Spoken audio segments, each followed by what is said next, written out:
Hola a todos, mi nombre es Eduardo García. Vamos a continuar con la grabación de la segunda parte del caso Vintage, del caso de análisis Vintage, ¿vale? Bueno, una vez que en la primera parte hemos presentado, bueno, pues la situación un poco global de la compañía, sin calcular básicamente ni una sola relación, ni un solo ratio, sino simplemente viendo y analizando los estados financieros de la compañía y haciéndonos pues esas 4 o 5 preguntas importantes de, como yo decía, ¿no? ¿Qué le pasa al enfermo? ¿Qué le pasa a la compañía? Esto que llamamos las dinámicas contables. Bueno, pues a continuación vamos a analizar e evaluar bueno, pues la situación económico-financiera de la compañía en el año X1, pues utilizando las herramientas que hemos estado viendo en las distintas sesiones en aula, ¿vale? Bueno, para ello, como decimos, ¿no? Lo primero que vamos a evaluar, normalmente en el balance, generalmente cuando hablamos de análisis económico-financiero, pues empezamos evaluando lo que decimos la liquidez, ¿no? En este sentido, decíamos liquidez, si recordáis, definíamos como la capacidad que tiene la compañía de hacer frente a sus compromisos de pago en el corto plazo. Recordar que decíamos que es una magnitud a satisfacer, que las compañías tienen que tener la liquidez necesaria para el desarrollo del negocio, que la evaluamos en dos estados financieros, en el balance de situación de manera estática, ¿no? Como una especie de foto, y en el estado de tesorería, el modelo que sea de estado de tesorería, de una manera dinámica, ¿no? Como vimos en la primera parte, pues viendo el estado de tesorería, pues nos, de alguna forma entendemos cómo ha generado caja la compañía, ¿vale? Bien, para evaluar la liquidez, decíamos, tenemos dos herramientas, ¿vale? Una, dos parámetros, ¿no? Dos KPIs, si me permitís, que evalúan la liquidez. El primero, de alguna forma, es el fondo de maniobra, ¿vale? En este caso, que nos expresa la caja teórica del negocio. Como decíamos, ¿no? Si todo el negocio fuera contado, el fondo de maniobra estaría en caja, ¿vale? Existen dos formas de cálculo del fondo de maniobra. Como comentábamos, la fórmula, lo voy a poner aquí, ¿no? El fondo de maniobra calculado pues en función de lo que, bueno, pues un poco lo que aparece en la mayor parte, como decíamos, de las entradas, ¿no?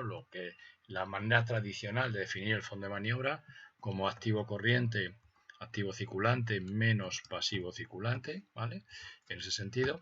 Que aquí lo que nos dice es cómo tiene usted invertido el fondo de maniobra, para que nos entendamos, o como a mí me gustaría que entendiéramos, ¿no?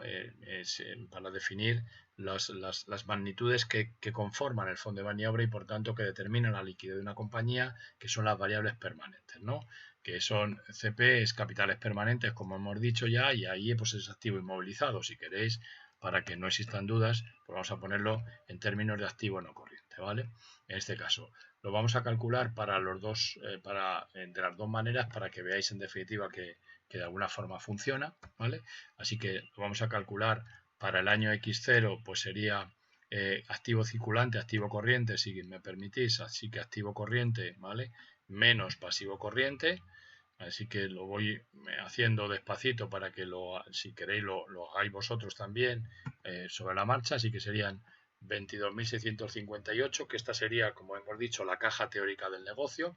La podemos calcular en los términos que estamos diciendo o la podemos calcular como lo que realmente son los orígenes del fondo de maniobra, que son los capitales permanentes. Recordar que hablamos de capitales permanentes como patrimonio neto más pasivo no corriente, que es la financiación a largo plazo, así que tenemos pues 85.458 más 54.800 de financiación a largo plazo y a eso le restábamos en definitiva la inversión a largo plazo, que es el activo no corriente, ¿vale? Por tanto, como veis, da exactamente igual cómo se calcule, ¿vale? Lo calculemos de una manera o de otra, da un poco lo mismo, ¿vale?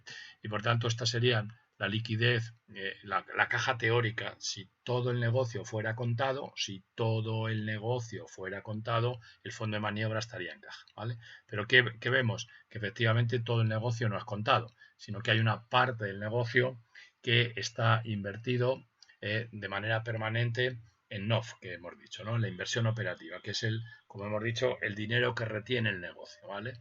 Nos gustaría no tener existencias pendientes de venta ni clientes pendientes de cobro, ¿vale? En este sentido, pero desgraciadamente lo tenemos, ¿vale? Bueno, pues entonces ese es el concepto que hemos dicho de NOF, ¿vale? Por tanto, vamos a calcular cuáles son las NOF en el año X0, ¿vale? Que serían pues existencia, ¿no? Activo circulante operativo más el cliente, ¿no? En este sentido, hay en algunas entidades, ¿no? En algunos compañeros también de profesión que meten dentro de la NOF la tesorería operativa, por eso yo os la he puesto ahí, la tesorería operativa como una necesidad operativa de fondos más. Yo, como os comentaba en más de una ocasión, solo incorporo esa tesorería operativa cuando realmente bueno, pues tengo que tener una necesidad operativa de fondos en tesorería, por ejemplo, lo que comentábamos de el negocio retail, ¿no? Donde tienes que tener un cambio en las cajas, ¿no? Por tanto, o por ejemplo en todas las máquinas de vending, ¿no? Donde además de tener existencias, además de tener, pues si queréis, productos para vender, existencias si queréis, ¿vale? Pues también hay que tener cambio, ¿vale? Por tanto, el cambio pasa a ser como una asistencia más, ¿vale? Porque si no, no se puede vender, ¿vale? Es que si no, la máquina no funciona. Si no tiene cambio, la máquina no funciona, igual que si no tiene producto, ¿vale?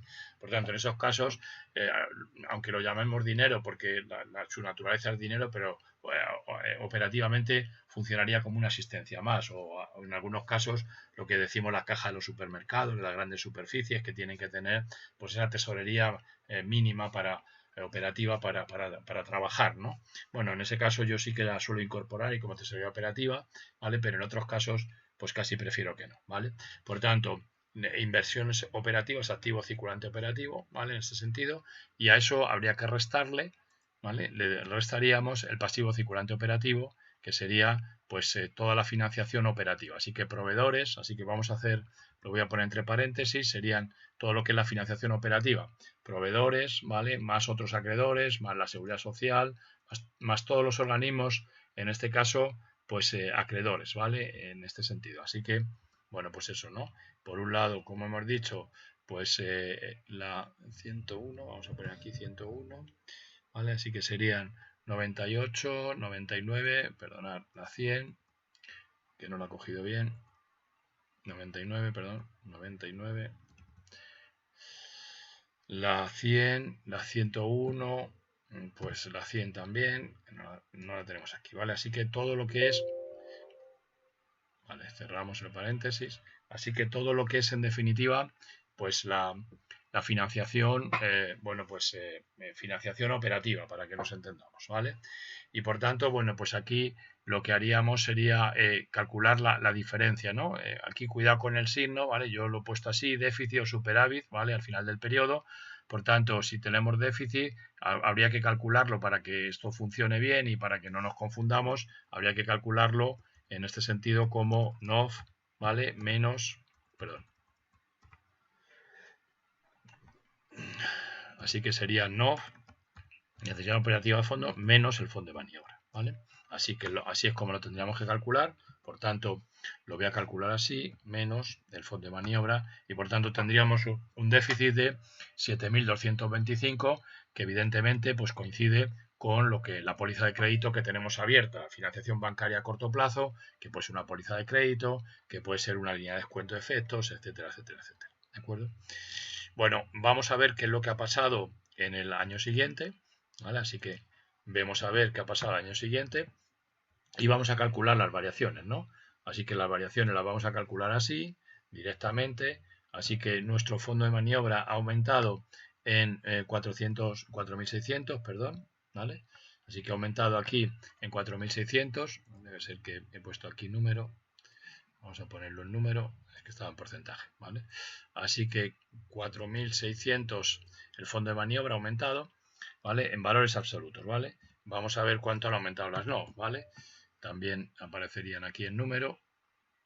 Vamos a poner aquí, vamos a copiar en 9.550 y efectivamente si también calculamos esta diferencia, pues vemos que efectivamente nuestro déficit de financiación, vemos el número también,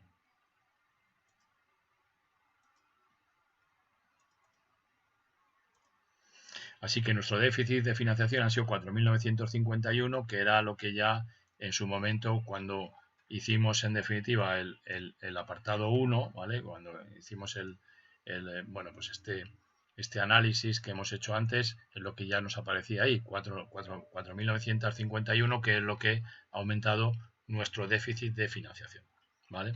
En este caso. Así que 4.951, si lo queremos hacer en porcentaje, pues nada, como hemos hecho siempre, dividimos esto entre esto y le restamos 1 y por tanto, bueno, pues lo ponemos en porcentaje, ¿vale? Y efectivamente pues vemos que el fondo de maniobra ha crecido en un 20,30%, ha crecido, lo ponemos aquí, vamos a decir que vamos a copiar las fórmulas, el fondo de maniobra ha crecido un 20,30%, pero sin embargo las NOF han crecido 31,96% y por tanto el déficit de fondos ha aumentado en un 68,53%, ¿vale? Por lo tanto la compañía ha empeorado su liquidez en el corto plazo, ha empeorado, ¿vale? Su liquidez en el corto plazo, en valores absolutos, ¿vale? Habría que ver si efectivamente también la ha aumentado en valores relativos, ¿no? Para ello, como decíamos, solemos calcular este ratio de liquidez, que yo sí que es un ratio que a mí me gusta calcular, y yo lo llamo así un termómetro de la liquidez, ¿vale? En ese sentido, para ver si efectivamente, aunque en valores absolutos la liquidez se haya reducido, qué ha pasado en porcentaje en valores relativos, y por tanto comparamos el activo circulante con el pasivo circulante, ¿vale? Fijaros que este es el ratio de fondo de maniobra, pero expresado en relación, ¿vale? Así que teníamos una relación de 1,29, así que cuando este ratio es superior a 1, el fondo de maniobra lógicamente es positivo, ¿no? Como estamos viendo aquí, ¿vale? Y efectivamente, fijaros que el fondo de maniobra ha aumentado, ha pasado de 22 a 27, ¿no? Con lo cual es de esperar que efectivamente esta situación de liquidez haya mejorado, en términos relativos, haya mejorado en términos relativos, como vemos, efectivamente ha pasado a 1,31. Pero si solo calculáramos esto, si solo calculáramos el ratio de liquidez, como veo que en muchos casos se hace, no estaríamos identificando una situación de tensión de liquidez que se produce en la compañía, porque efectivamente la financiación a corto plazo ha aumentado un 68,53%. Por tanto, aunque su liquidez en valores relativos ha aumentado por este ratio, sin embargo, la compañía tiene serios, entre comillas, serios problemas de liquidez, porque hemos casi, se ha aumentado más del 50% su financiación a corto, ¿vale? Esto es lo que efectivamente en muchos casos pasa y al final los directivos y sobre todo la dirección general no entiende muy bien es cómo es posible que aumentando más el beneficio, creciendo en este caso, genero más beneficio, pero en cambio la liquidez se deteriora, ¿de acuerdo? ¿Vale? Y por tanto la caja lo echa de menos, ¿vale? Bueno, pues esto es lo que va asociado un poco al crecimiento, ¿no? Que efectivamente, pues el crecimiento lo que provoca a veces es tensiones de liquidez, ¿vale? Bueno, estos 4.600 de crecimiento del fondo de maniobra o 9.550 de crecimiento de las NOF, ¿vale? Normalmente a mí siempre me gusta expresarlos en valores absolutos para saber cuáles son las magnitudes que han aportado liquidez a la compañía y las que no lo han aportado, ¿vale? Por tanto, bueno, pues explicar un poco estos 4.600, ¿no? Y qué es lo que, bueno, pues voy a hacer a continuación. Si recordáis las 5 magnitudes, las 5 palancas que mejoran la liquidez de la compañía vía fondo de maniobra, pues eran por un lado el capital. Vamos a ver qué es lo que ha pasado con el capital. Vamos, efectivamente vemos que no ha habido aumento de capital. Esto simplemente lo hago por diferencia entre valor al final, valor al inicio, así que no ha habido nada. La distribución de dividendos ya lo hemos calculado antes, que hemos repartido dividendos por importe de 8.716, así que hemos repartido dividendos en 8.000, que ha supuesto menor caja. El beneficio, ¿vale? Que ha supuesto, en definitiva, si todo el beneficio lo hubiéramos cobrado, si todo el beneficio hubiera pasado por tesorería, pues hubiera aportado caja por 13.915. Por tanto, la caja generada, la caja potencial generada por el patrimonio neto, por las variables permanentes, ¿vale? Han sido de 5.200, ¿no? ¿Y cómo se explica? Pues mire, no ha habido ampliación de capital, por tanto no hay caja generada por ampliación de capital, no ha habido un reparto de dividendos de 8.716 y luego el negocio ha generado caja potencial por 13.915. Si todo el beneficio se hubiera transformado en flujo de caja, la tesorería habría aumentado en 13.915. ¿vale? En ese sentido.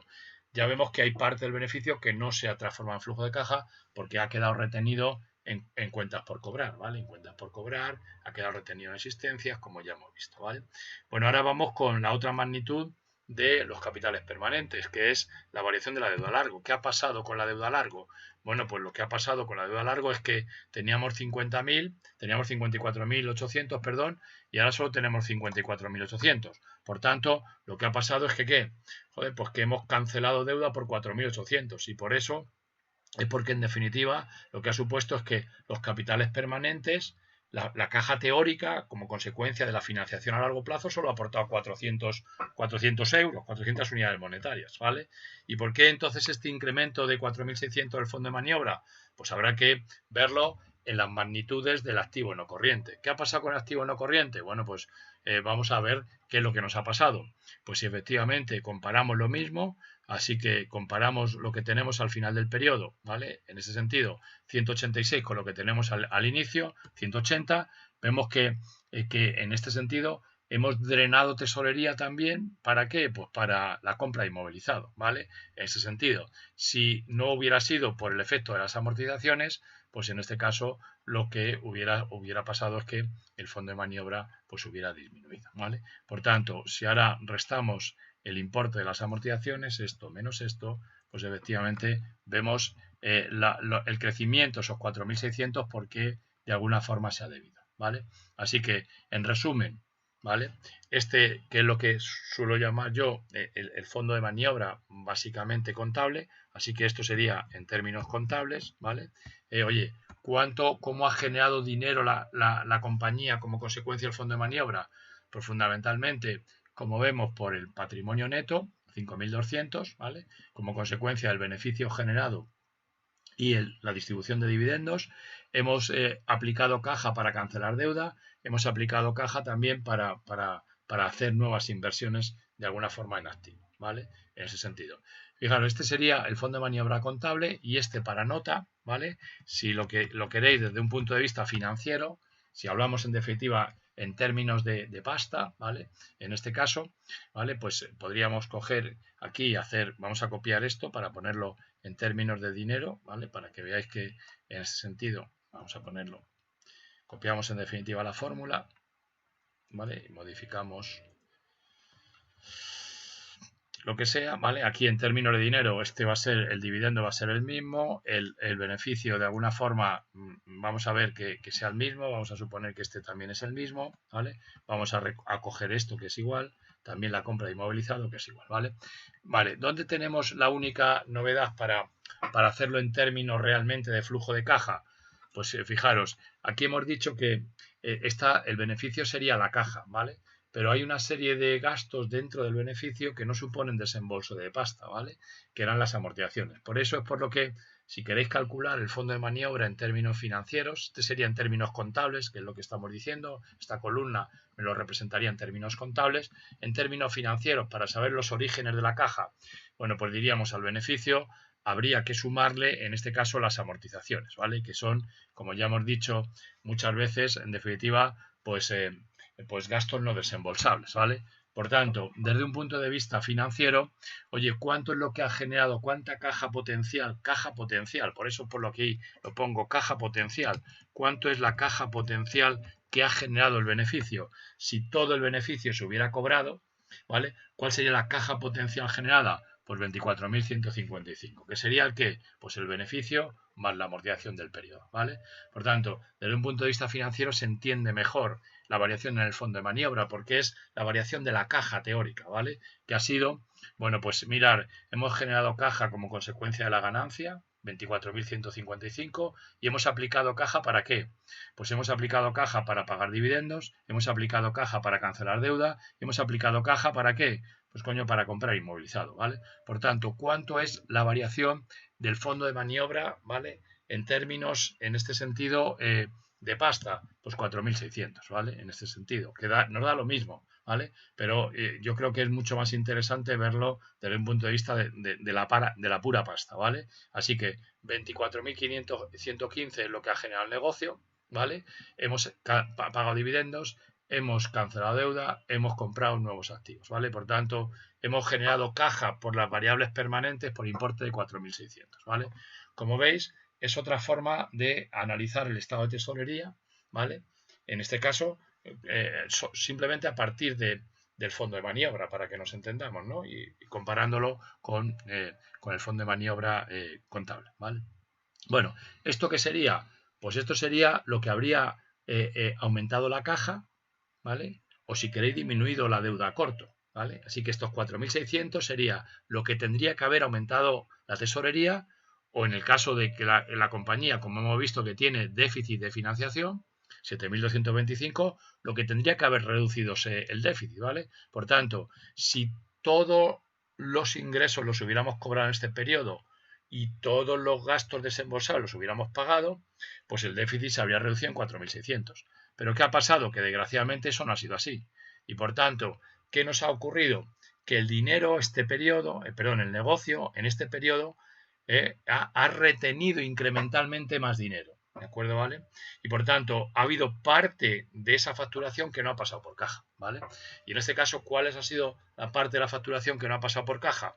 Bueno, pues las variaciones que ha habido en las partidas, tanto de clientes como de proveedores, ¿vale? Y es lo que vamos a ver, ¿vale? Por tanto, en ese sentido, ¿vale? Pues simplemente es, oye, ¿cuánto han aumentado los clientes? Pues 58.000 menos 47.737. ¿Esto qué es? La variación de clientes, que es menor caja, ¿vale? ¿Por qué? Menor caja porque una parte de la facturación se ha quedado de alguna forma en cuentas por cobrar. Lo mismo con existencias, ¿vale? Así que vamos a hacerlo lo mismo con existencias, que en este caso pues serían existencias 56.000 menos 53.000, ¿vale? Por tanto, en definitiva, el activo circulante operativo ha aumentado en 13.864, ¿vale? Por tanto, esto es dinero que ha retenido adicionalmente el negocio, ¿vale? Y ahora, finalmente, ¿qué ha pasado con las cuentas de proveedores? Pues vamos a hacer lo mismo, ¿vale? Vamos proveedores y otros acreedores, ¿vale? Así que vamos a calcular las cuentas de proveedores y otros acreedores, sumamos proveedores, más esto, más esto, más esto y más esto, cerramos paréntesis y restamos las partidas del año anterior, ¿vale? Así que restamos la partida del año anterior, que sería esto, más esto, más esto, más esto, más esto. Cerramos la partida y por tanto lo que nos dan son 4.344 y por consiguiente el crecimiento 9.550, crecimiento de las NOV, y ya vemos cuáles han sido los principales responsables, ¿vale? En su variación anual y lógicamente la variación de la liquidez, ¿vale? Por tanto, estos 4.951, que ya sabemos que efectivamente ha sido una variación del fondo de maniobra versus NOV, pues negativa, ¿vale? Por tanto, nuestra liquidez se ha deteriorado en 4.951, pues de alguna forma explicada, como comentamos aquí, ¿vale?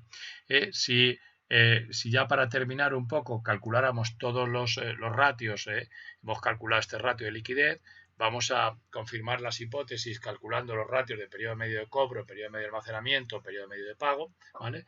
En este caso, el periodo medio de cobro, ¿vale? Lo vamos a calcular sobre los datos final de balance, cuentas por cobrar dividido entre ventas promedio diaria, y la vamos a calcular con IVA, ¿vale? Así que simplemente pues sería esto de aquí, sería cuentas por cobrar, en este caso clientes, ¿vale? Que es la partida de aquí, perdón, no me he traído la formulita, disculpar, así que nada, pues nada, vamos otra vez a calcularla, le ponemos el paréntesis y ponemos las partidas de clientes, así que ponemos la partida de clientes, en este caso, dividimos entre la facturación media diaria, así que dividimos entre estos 480.000, lo que pasa que hay que multiplicarles por el 1.21 porque lleva IVA del 21% y dividir entre 365 días, ¿vale? Cerramos paréntesis y vamos a ponerlo aquí los paréntesis para que lo haga bien la operación, así que ponemos ahí ese paréntesis, le ponemos otro aquí, ¿vale? Y le vamos a poner otro aquí, ¿vale? Para que nos dé esos 30 días, ¿vale? Lo mismo vamos a hacer con el periodo medio. Bueno, por supuesto que si esto lo copiara aquí, efectivamente antes de darle al intro ya sé que han aumentado, ¿vale? Que han aumentado. Fijaros que aparentemente son 5 días solamente lo que ha aumentado, pero son 5 días de venta media diaria, lo cual ha supuesto 8.000 menor o si queréis, de mayor déficit de fondos. Si yo hubiera cobrado en las condiciones de 30 días, pues efectivamente el déficit no hubiera aumentado, sino que hubiera disminuido en otros 4.000 y pico, ¿vale? Porque eran esos 8.000 que decíamos de diferencia, ¿vale? Vamos a ver qué es lo que ha pasado con los almacenes. En este caso hacemos lo mismo. Sería, pues lo que tendríamos en este caso, pues sería las existencias, dividiríamos entre el coste de la mercancía vendida promedio diario, es el que tengo aquí. A este no hace falta de alguna forma multiplicarle por IVA, porque las existencias van sin IVA. Le voy a poner en negativo porque el dato que he cogido de la cuenta de resultados es en negativo y por tanto, bueno, vamos a poner nuevamente las paréntesis para que lo calcule bien. ¿Vale? Y nos salen 84,72. Si lo hacemos para el periodo siguiente, pues nos saldrían 84,72, que era lo que ya nos suponíamos, que efectivamente pues el periodo medio de almacenamiento pues se había mantenido más o menos igual, ¿vale? Por su parte, el periodo medio de pago a proveedores, pues el periodo medio de pago a proveedores, en este caso, pues vamos a hacer lo mismo, así que vamos a partir del dato de proveedores, ¿vale? Y lo vamos a dividir, lo dividimos entre la compra media diaria, ¿vale? Entonces, la compra media diaria, que lo vamos a tomar de la cuenta de resultados, estas serían las compras, lo multiplicamos por 1,21 también, ¿vale? Cerramos paréntesis, dividimos entre 365 días y volvemos aquí a cerrar paréntesis para que nos salga bien. ¿Vale? Así que son 60 días, que si lo comparamos con los datos anteriores, pues como vemos, pues nos mantienen en definitiva en esos 60 días. ¿De acuerdo? Por tanto, bueno, pues con esto hemos terminado de evaluar pues lo que tenemos la liquidez, ¿vale? Y bueno, las principales conclusiones y recomendaciones son las que ya hemos estado evaluando y analizando pues a lo largo de todo este vídeo, ¿vale? Bueno, vamos a continuar con el tema del endeudamiento, ¿vale? Para evaluar, como decimos en este sentido, bueno, pues el endeudamiento, así que sería el segundo parámetro, la segunda cuestión que de alguna forma sería interesante pues analizar y evaluar, ¿vale? Que sería pues el endeudamiento. Lo primero que vamos a calcular es el endeudamiento neto en los términos que hemos comentado, que sería todo lo que sería la financiación con coste financiero tanto a corto, esto de aquí, como a largo, esta de aquí, y le restaríamos, en este caso, restaríamos la tesorería y los IFETES, ¿vale? Así que restaríamos esto de aquí y restaríamos también la tesorería operativa, ¿vale? Por tanto, son esos 7.225, ¿vale? Perdón, esperaos un segundito, que aquí hay algo que ha calculado mal. Voy otra vez a calcularlo, disculpar, ¿vale?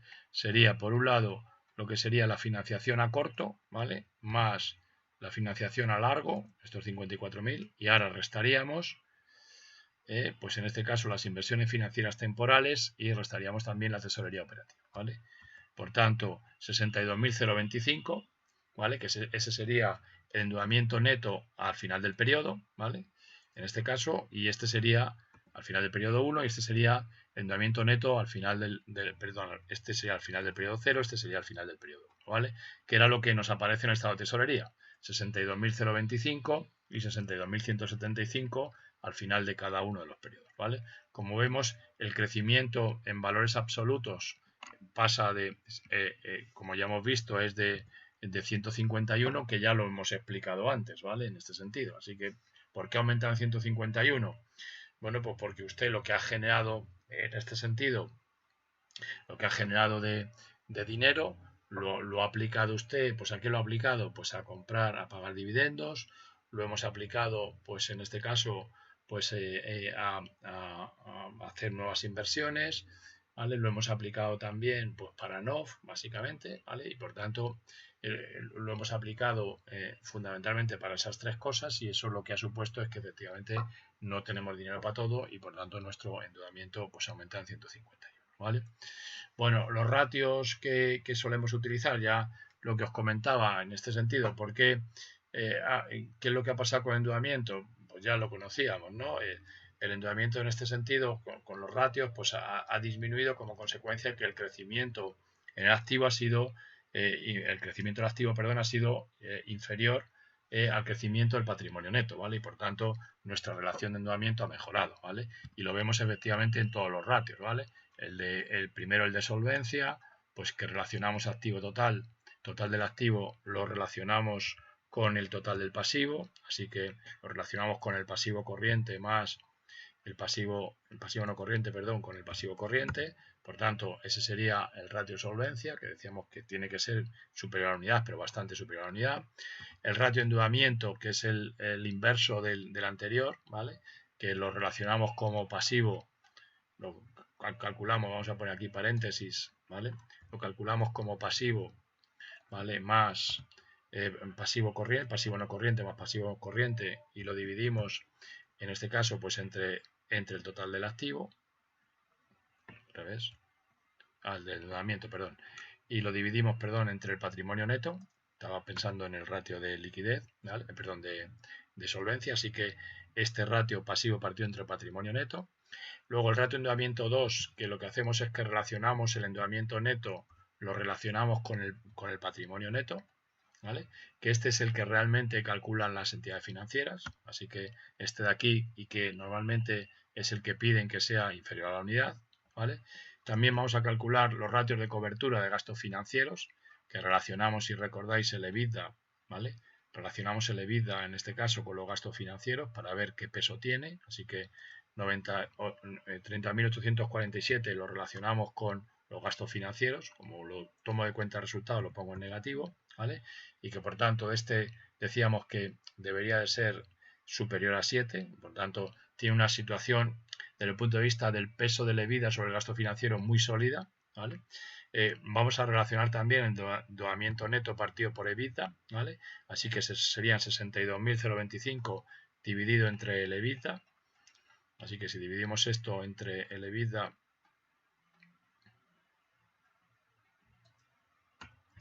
lo que nos daría que si todo el EBITDA le destináramos a pagar la deuda, tardaríamos 2 años, ¿vale? En ese sentido. Y vamos a ver todos estos ratios, cómo han evolucionado, ¿vale? Cómo evolucionan estos ratios en esta compañía, ¿vale? En este periodo. Ya sabemos que todos los ratios de endeudamiento han mejorado, ¿vale? Ha mejorado la solvencia, ¿vale? Se ha reducido el endeudamiento, ¿vale? Se ha reducido tanto el endeudamiento 1 como el endeudamiento 2. El ratio de cobertura de gastos financieros también ha mejorado y también el de cobertura neta partido por el EBITDA, ¿vale? Bueno, ya sabéis que a mí este ratio, como ya comentaba en aula, pues no me gusta demasiado porque está suponiendo que todo el EBITDA lo dedicamos a pagar deuda. Por eso, por lo que a mí me gusta trabajar con el ratio de cobertura de deuda neta 2, que es el endeudamiento neto partido por el flujo de caja orgánico que decíamos, ¿no? Y por tanto, este sería el 62.175 endeudamiento, ¿vale? Y lo dividimos entre el flujo de caja orgánico que hablábamos en el primer vídeo, ¿vale? Que es este de aquí, el flujo de caja retenido, ¿vale? Y por tanto, en este caso necesitaríamos 7,26 años, ¿vale? En ese sentido, para pagar toda nuestra deuda si no nos la renegociaran. Necesitaríamos 7,26 años si no nos renegociaran la deuda, ¿vale? ¿Con qué decíamos que yo me gusta compararlo? Bueno, pues me gusta compararlo con el vencimiento promedio de la deuda, ¿vale? Aquí os he calculado un cuadro del vencimiento promedio de la deuda, ¿vale? Aquí he cogido la deuda a largo, ¿vale? Aquí he cogido la deuda a corto a final del periodo, que serían 17.630, y aquí os he puesto los plazos de vencimiento de la deuda. He supuesto, digamos, el modelo Luxemburgués de cancelación de préstamo en función de lo que se ha cancelado de la deuda este año, ¿vale? Que se han cancelado 4.800, por tanto lo he distribuido en el tiempo, ¿vale? Hasta el año 11, ¿vale? Y nada, y lo que he calculado simplemente es el peso, es una media ponderada, ¿vale? Una media ponderada, pues del total de la deuda, que son 67.630, ¿vale? El endeudamiento neto, pues cuánto representa deuda con vencimiento un año, que es el 33,17, deuda con vencimiento 2 años, 7,10 y así sucesivamente, ¿vale? Por tanto, calculamos el promedio ponderado y lo que nos da, pues efectivamente son 4,49 años, ¿de acuerdo? Así que esto simplemente es calcular 33,17 tiene vencimiento un año, 7,10 vencimiento 2, 7,10 vencimiento 3 y así sucesivamente, ¿vale? Que es el resultado de aquí, ¿vale? Lo que aparece aquí, ¿vale? Así que os lo muestro aquí para que lo tengáis, ¿vale? Simplemente es esto, es promedio ponderado, multiplicamos el peso por el número de periodos, ¿vale? Pues ya está, ¿vale? Y por tanto, bueno, pues sumamos después y lo que nos da es que el plazo medio ponderado de la deuda son 4,49, casi 4,5, ¿vale?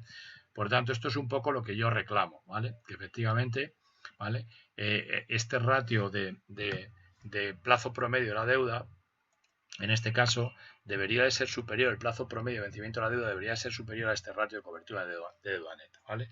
Esto es lo que generalmente a mí me gusta, ¿no? Que me gusta pedirlo, ¿no? Porque esto lo que significaría es que de alguna forma no tendrías si tendrían que pasar 7 años para que cancelaras toda la deuda si no te la renegociaran, ¿vale? Mientras que tendría solamente un plazo de vencimiento promedio de 4,49, ¿vale? Por tanto, a pesar de que la compañía tiene una situación de endeudamiento razonablemente buena, es verdad que el plazo medio de vencimiento de la deuda es demasiado bajo, ¿vale? En función del flujo de caja que genera, el flujo de caja orgánico que genera el negocio, ¿vale? Por lo tanto, una recomendación sería en este caso pues ampliar el plazo de vencimiento de la deuda. ¿De acuerdo? Bueno, pues con esto terminaríamos el análisis de la posición financiera que decíamos de liquidez y de endeudamiento, ¿no? Y ahora, bueno, pues vamos a pasar a hacer un análisis de la situación económica, ¿vale? En primer lugar, analizando un poco el riesgo económico, ¿no? Que decíamos, ¿no? Que lo solemos calcular, pues a partir, en este caso, del punto muerto, ¿vale? En ese sentido, y el coeficiente de seguridad, ¿vale? Punto muerto, aquel nivel de actividad en el cual, bueno, pues el beneficio es igual a cero, ¿vale? Que lo calculábamos dividiendo el coste fijo, ¿no? Si recordáis, ¿vale? Dividíamos el coste fijo, vamos a ponerlo aquí, ¿vale? Que lo calculábamos dividiendo el coste fijo entre el margen de contribución. Lo dividíamos entre el margen de contribución, normalmente, en este caso, en porcentaje. Así que, aunque lo podemos calcular en valores absolutos, ¿vale? Y por tanto, en unidades de producto, perdón, dividiríamos entre el margen de contribución unitario, ¿vale? Pero bueno, lo vamos a calcular en porcentaje. Si queréis en términos unitarios, pues bueno, pues ya lo calculáis vosotros teniendo en cuenta simplemente cogiendo el margen de contribución total y dividiendo entre el número de unidades. Así calcularíamos el margen de contribución unitario, ¿vale? Bueno, vamos a calcular los costes fijos operativos, que en este caso vamos a suponer, vamos a calcular el punto muerto operativo, como nos pone en el ejercicio. Así que sería el punto muerto como digo, del resultado de explotación descontando pues las amortizaciones también, lógicamente, ¿vale? Por lo tanto, sin tener en cuenta los gastos financieros ni los impuestos, ¿vale? Por lo tanto, voy a coger los gastos de componente fijo, ¿vale? Así que como los voy a tomar de cuenta de resultado, le voy a poner el menos, ¿vale? Así que serían los gastos de personal, que serían más los gastos de publicidad, más los otros gastos diversos y más las amortizaciones, ¿vale? Cierro paréntesis y por tanto, pues me aparecen 190.810, ¿vale? En este caso, vamos a ver cuántos son del año siguiente, que serían 199.000, y cuál es la variación en porcentaje, ¿vale? Simplemente hacemos lo mismo, esto menos esto y le restamos 1, ¿vale? Por tanto, los costes fijos han aumentado un 4,33. Fijaros que las ventas han crecido un 5, ¿vale? Y los costes fijos han crecido un 4,33. Por lo tanto, no se han notado mucho economías de escala en los costes fijos, ¿vale? Algo sí, pero no mucho, no demasiado, ¿vale?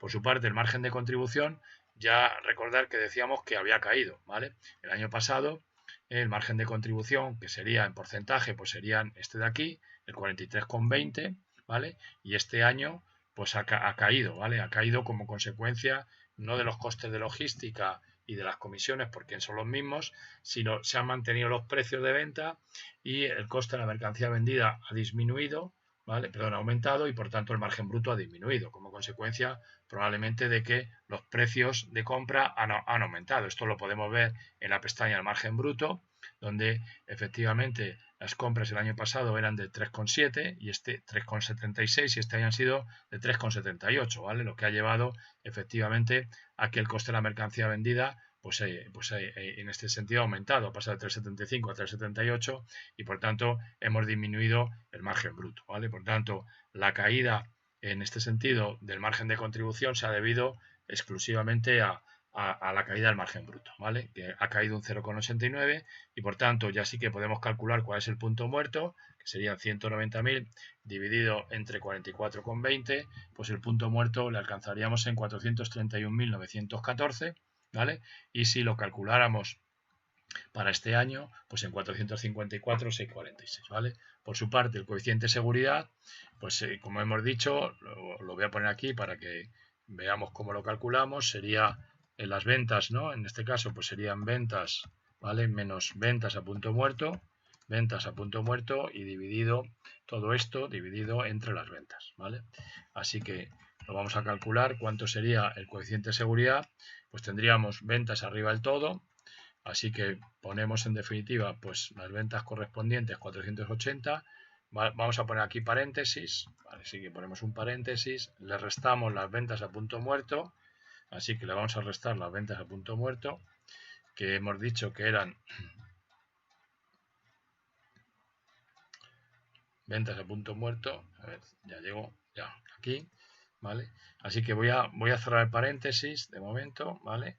Y ahora, bueno, pues luego le vuelvo a dividir entre el número de ventas, ¿vale? Así que divido nuevamente entre B6, que son las ventas, y por tanto me da que el coeficiente de seguridad es un 10%. Recordar que decíamos que este coeficiente de seguridad, lo que me está indicando, este coeficiente de seguridad lo que me indica básicamente sería digamos, el porcentaje de mi facturación que me aporta beneficio, ¿vale?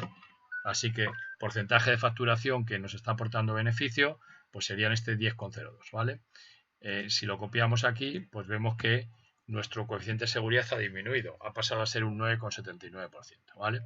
La comprobación, pues simplemente sería, si multiplicamos las ventas que nos aportan beneficio, lo multiplicamos por el total de la facturación, ¿vale? Total de la facturación 480, y lo multiplicamos por el margen de contribución que tenemos, que sería el 44,20, pues esto lo que tendría que ser similar a el beneficio neto de explotación, a los 21.247 de beneficio neto de explotación del año X0, ¿vale? Y de manera similar, pues efectivamente al 21.618 del año X1, ¿vale? Comprobamos aquí que efectivamente es lo que nos da. Estamos diciendo que este sería las ventas que nos están aportando beneficio, ¿vale? Por tanto es el 21,247 y 21,618 que sería para el año X1, ¿vale?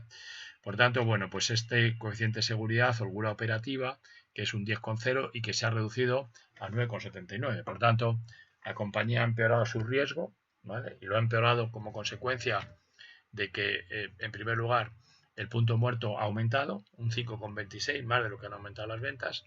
El coeficiente de seguridad ha disminuido, ¿vale? Así que un porcentaje, digamos, tengo un porcentaje menor de holgura operativa porque, como consecuencia, especialmente como consecuencia del crecimiento de los costes fijos y también pues la disminución del margen de contribución, ¿vale?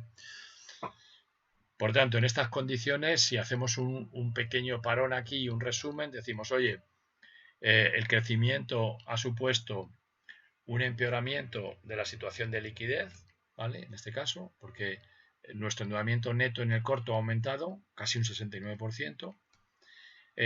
También ha supuesto un aumento del endeudamiento total, ¿vale? En 150, por tanto, a pesar de que la situación de liquidez en porcentaje ha mejorado, a pesar de que también nuestra situación de endeudamiento en relación con bueno, pues los ratios de endeudamiento han mejorado, ¿vale? Pero en cambio el déficit global ha aumentado, ¿vale? Por tanto, en este sentido, podríamos decir que hemos empeorado posición financiera, ¿vale? Aunque aparentemente, bueno, pues el endeudamiento ha mejorado, no digo que no, ¿vale? No obstante, tenemos unas situaciones, bueno, pues todavía muy solventes de endeudamiento, ¿vale? En este sentido. Fijaros que es importante hacer esta reflexión porque los ratios nos llevarían a decir que el endeudamiento ha mejorado, y efectivamente en términos de ratio ha mejorado, pero si lo vemos en valores absolutos, pues efectivamente se ha aumentado el endeudamiento y además ha aumentado más el endeudamiento a corto, con lo cual su situación financiera se ha deteriorado en ese sentido, ¿vale? Y fijaros que a largo plazo esta relación de 7,26 con 4,49 también es sintomática, ¿vale? De lo que acabamos de decir. Como digo, mi recomendación sería razonablemente a lo mejor haber repartido menos dividendos, ¿vale? Haber comprometido menos la liquidez de la compañía, ¿vale? En ese sentido, por tanto, nuestro endeudamiento en corto hubiera sido menor, probablemente. Ya lo hemos dicho, una mejora de la gestión de cuentas por cobrar, que es lo que realmente ha deteriorado de manera significativa la liquidez, ¿vale? Porque fijaros, si no, hubiéramos tenido pues niveles de endeudamiento a corto pues, muy parecidos a los del periodo anterior, ¿vale? Incluso habiendo repartido dividendos. Por tanto, nuestra situación, como decimos, financiera se ha deteriorado, ¿vale? Y también en relación con el riesgo económico, pues también estamos peor, ¿vale? Y estamos peor porque fundamentalmente el crecimiento en el volumen de ventas no ha venido acompañado de que se noten demasiado las economías de escala, ¿vale? En costes fijos, 5% de crecimiento de ventas, 4,43% de crecimiento de costes fijos, y tampoco en costes variables, porque al final es reducido el margen de contribución, ¿vale? Y esto ha supuesto, de manera global, que nuestra situación de riesgo económico vaya empeorando, ¿vale? Bueno, el paso siguiente, el escalón siguiente, bueno, pues vamos a ver qué ha pasado con la rentabilidad económica, ¿vale? Bueno, pues vamos a calcularla. La rentabilidad económica que decíamos, pues es la relación que existe entre, bueno, pues entre el BAI, ¿vale? Dividimos entre el BAI y el activo, ¿vale? En este caso, ¿vale? Ya habíamos hecho en la primera aproximación que el margen había caído, la rotación había mejorado, pero no demasiado. Pues bueno, ahora llega el momento de ver la relación que existe, perdón, entre el margen y la rotación. Si el impulso, si la reducción del margen se ha compensado con una mejora de la rotación o no, ¿vale? Bueno, teníamos 9,72 de rentabilidad económica el año pasado, ¿vale? Vamos a ver qué ha pasado este año. Pues efectivamente ha disminuido, porque la caída del margen tiene un peso mayor que la mejora de la rotación, ¿vale? Esto lo vamos a ver, lo podemos calcular, ¿vale? Vamos a ver el margen, que es en definitiva el BAI partido por ventas, hemos dicho, así que sería esto 4,43, y la rotación, que serían las ventas partido por el activo total, ¿vale? Bueno, pues vamos a ver ventas partido por el activo total, serían estos 480, lo dividimos entre el activo total. Recordar que cuando hablábamos siempre de magnitud del fondo, la magnitud siempre fondo la calculábamos en promedio, ¿vale? Aquí siempre la voy a calcular de alguna forma como dato final de periodo, pero que lo calculemos en promedio, ¿vale? Bueno, pues estos serían los datos de margen y rotación del año X0 y aquí, bueno, pues vamos a ver los datos de margen y rotación del año X1, ¿vale? Bueno, como vemos, el margen ha caído, ha pasado de 4,43 a 4,29, 0,2 puntos porcentuales, ¿vale? Y la rotación, aunque ha mejorado algo, pero no ha sido suficiente para compensar, en definitiva, la mejora de la rentabilidad económica, ¿vale? Por tanto, en este caso, hemos empeorado posición financiera aumentando el déficit, especialmente a corto, hemos empeorado riesgo económico, ¿vale? No hemos mejorado la rentabilidad económica. Por tanto, la pregunta que nos habríamos de hacer en este momento es ¿y para qué entonces crecemos? ¿Vale? ¿Por qué el crecimiento? Bueno, pues a lo mejor la respuesta puede estar en qué ha pasado con la rentabilidad financiera, ¿vale? ¿Qué nos ha pasado en definitiva con la rentabilidad financiera? Bueno, pues vamos a ver qué ha pasado con la rentabilidad financiera, ¿vale? Y por tanto, rentabilidad financiera, ya hemos visto, ya veíamos en el primer apartado que el beneficio neto había disminuido en porcentaje, aunque en valores absolutos ha crecido, pero en margen ha disminuido. Bueno, pues vamos a comprobarlo. 13.658 sería el beneficio neto en el año X0.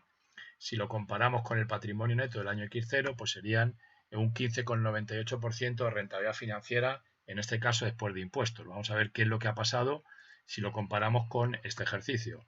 Pues que también ha disminuido, ¿vale?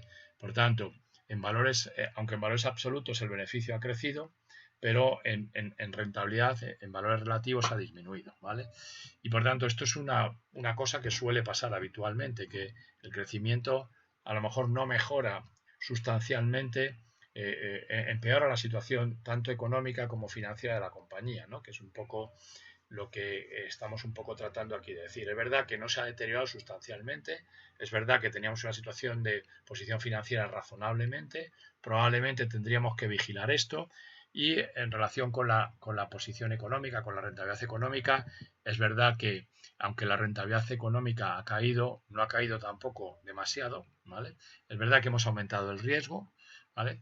Y la rentabilidad financiera, el beneficio en valores absolutos ha aumentado, pero en porcentaje sobre lo invertido, pues ha crecido, pues ha disminuido casi un 4%, ¿vale? Si viéramos cuáles son los factores, en definitiva, que han impulsado esto, la famosa fórmula de Dupont, pues nada, vamos a calcularlos, vamos a calcular los gastos financieros. Insisto, las partidas que son fondo se calcularía en promedio, pero bueno, aquí lo vamos a calcular dato final de periodo. Como está en negativo, pues lo vamos a poner en negativo, ¿vale? Y lo dividiría entre el total del pasivo, ¿vale? Así que vamos a dividir entre el total del pasivo en esta fórmula de Dupont, ¿vale? Así que serían, pues eso, suma de esto, ¿vale? Más esto, así que dividiríamos, este sería 2,28, el margen de apalancamiento sería la diferencia que hay entre la rentabilidad económica y el coste financiero, 7,44. El factor de apalancamiento sería el endeudamiento, ¿vale? Calculado en los términos de Dupont multiplicado por el margen de apalancamiento, ¿vale? Que sería por este 7,44.